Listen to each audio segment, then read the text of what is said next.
Imagine living your entire life as a question mark. Every ache, every stumble, every frightening step feels like a puzzle no one can solve. So there's thousands of these undiagnosed patients who just carry this burden.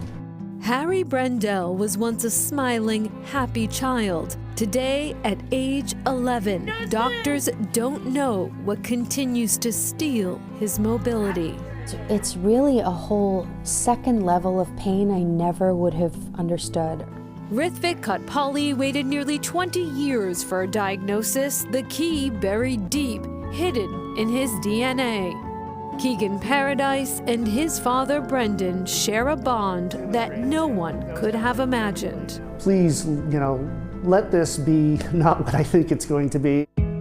Somersaults, a simple joy for most, but for 4-year-old Noah Greenwood, it's nothing short of a miracle. We're excited for what we have at this moment in time.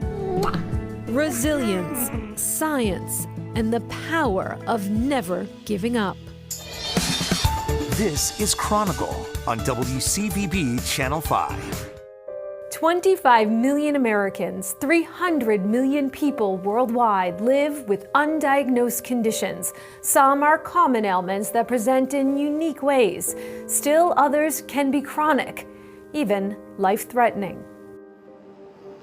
Keegan Paradise grew up watching his father's world fade to black. His vision stolen by a condition no one could name. Brendan Paradise was not yet a teen when he lost his father, though he did not pass from the condition. He was diagnosed with retinitis pigmentosa, his sight fading in time. Brendan tested negative for the same condition and didn't think much of it until a moment in 2002 changed everything. My wife and I were driving one night and she said, take the next left, and I didn't see it. So it was almost as if it was, well, it's time for glasses. I only took one visit with a local optometrist before they took one look behind my eyes, and within a day I was having MRIs. They knew it was autoimmune, but every time they tried to treat it with an autoimmune therapy, it would only last for short periods of time, and then immediately, as soon as I went off the medication, the inflammation would come back again and would have the same issue over and over again. So it was trial and error.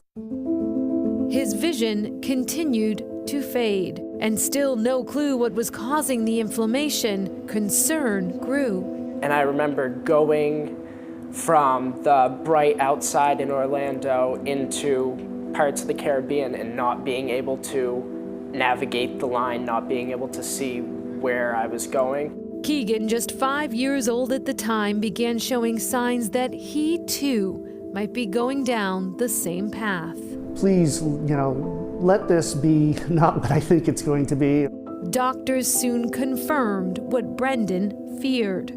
I definitely do remember that first eye doctor appointment where it was like, something's not right here, like there's something going on in the back of your eye. Fighting his own battle, the search for answers taking on new urgency. And hoping that, what has become of my eyesight wouldn't impact him, and also fear. We found issues with him a lot earlier than with me, and your biggest concern is, was this something that I had when I was his age and it was just not diagnosed, or is it impacting him earlier on in his life and he's going to have, potentially shorter time with his eyesight? Keegan, too, wondered what his future might look like. I thought I was invincible, being like, oh, they're gonna figure out what this is, I'll be completely fine. And at the same time, just being like, if this doesn't pan out the way I think it will, what's going to happen? For 18 years, Brendan endured misdiagnoses and ineffective treatments.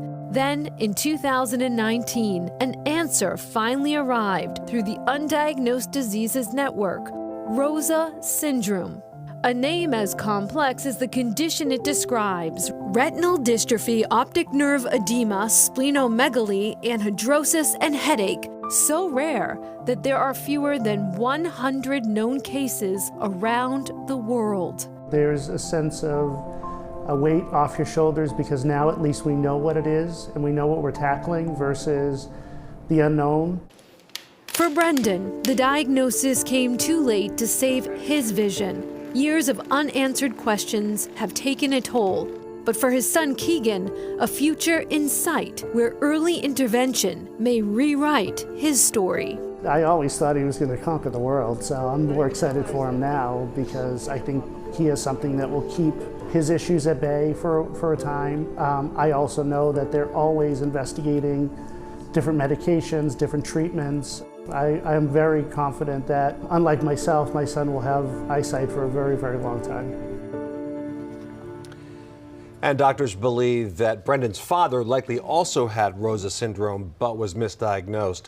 As for Keegan, he wants to be a screenwriter, just got into his top choice of schools, Chapman University, the film school there in California. Congratulations to him. And it's also worth noting that today, February 28th, is Rare Disease Day. The goal is to raise awareness and support for those on rare medical journeys. Up next, the scientists doing critical detective work.